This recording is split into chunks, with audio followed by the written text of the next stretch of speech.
कभी दंगे, कभी घोटाले, कभी बम ब्लास्ट, तो कभी आतंकी हमले। 2014 से पहले का भारत विकास से कोसों दूर इन परेशानियों को झेलता आ रहा था। लेकिन जैसे अंधेरी रात की सुबह होती है, ठीक उसी तरह 2014 में प्रधानमंत्री मोदी की सरकार बनी और देश विकास जन कल्याण के पथ पर चलने लगा। पीएम मोदी ने देश को हर मोर्चे पर न केवल संभाला बल्कि एक मजबूत भारत की नींव रखी, जिसे वर्षों तक कोई हिला नहीं सकता। धर्म। पूर्व की सरकारों ने राम मंदिर को अपने राजनीतिक फायदे के लिए इस्तेमाल किया, हिंदुओं की आस्था को नजरअंदाज किया, लेकिन पीएम मोदी ने इसे अपना कर्तव्य मानकर पूरा करके दिखाया। वो चाहते तो राजीव गांधी की तरह संसद में आकर अपना फरमान सुना देते, लेकिन उन्होंने कानून का रास्ता चुना और रामलला को उनकी सही जगह विराजमान किया। जो मनमोहन सरकार कहती थी कि देश के संसाधनों पर केवल अल्पसंख्यकों का अधिकार है और केवल उन्हें अपना वोट बैंक समझा, पीएम मोदी ने उसी अल्पसंख्यक समुदाय को बिना बेचारा बताए समान रूप से देश में बराबर की पहचान और सम्मान दिया।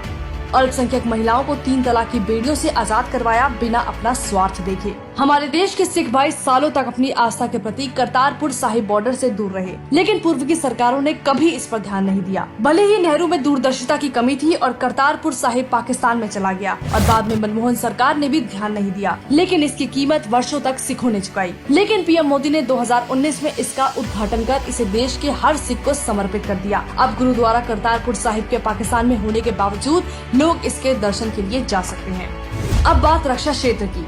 एक समय था कांग्रेस का जब उस समय के रक्षा मंत्री ए.के. एंटनी ने खुलेआम कहा था कि भारत के पास राफेल खरीदने के पैसे नहीं हैं। ये वो समय था जब हमारे सैनिकों के पास बुलेट प्रूफ जैकेट तक नहीं थी और तत्कालीन प्रधानमंत्री ये कहकर पल्ला झाड़ लेते थे कि पैसे पेड़ पर नहीं उगते। 2010 से 2013 के बीच चीन ने भारत में 600 से अधिक बार घुसपैठ करने की कोशिश की थी, लेकिन उस पर कार्रवाई या जवाब देना तो दूर, उल्टा राहुल सोनिया उन्हीं की गोद में बैठे MOU साइन करते नजर आए थे। लेकिन मोदी सरकार में भारत रक्षा क्षेत्र में खर्च करने वाला तीसरा सबसे बड़ा देश है। आज भारत के पास Rafale, Apache, Tejas, bullet proof jacket, BrahMos missile सब कुछ है। आज चीन बॉर्डर पर कोई हरकत करने से पहले 1000 बार सोचता है, क्योंकि उसे मोदी सरकार का डर है। इंफ्रास्ट्रक्चर। 2019 से पहले भारत के पास ना तो संसाधनों की कमी थी, न ही पैसों की। अगर कमी थी तो वो काम करने की नीयत की। जो हाईवे 2014 तक 91,000 किलोमीटर तक सीमित थे, मोदी सरकार में वही 1.47 लाख किलोमीटर तक फैले हैं। जो एक्सप्रेसवे 2014 तक 200 किलोमीटर तक सीमित थे, 2022 में 2,360 किलोमीटर तक फैल चुके हैं। आज भारत चाहे रेलवे स्टेशन हो, एयरपोर्ट हो या मामूली बस स्टैंड, सबका नव निर्माण करके उसे विदेशों जैसा बना रहा है। भ्रष्टाचार। 1,76,000 करोड़ का 2G घोटाला, 1,86,000 करोड़ का कोलगेट घोटाला, ये वो घोटाले हैं जिसमें मनमोहन सरकार कभी उभर ही नहीं पाई।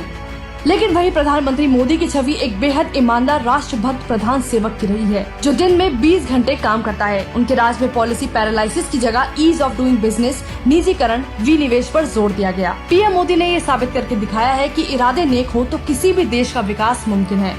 हमारे देश की जनता को गर्व है ऐसे पीएम पर। जय हिंद।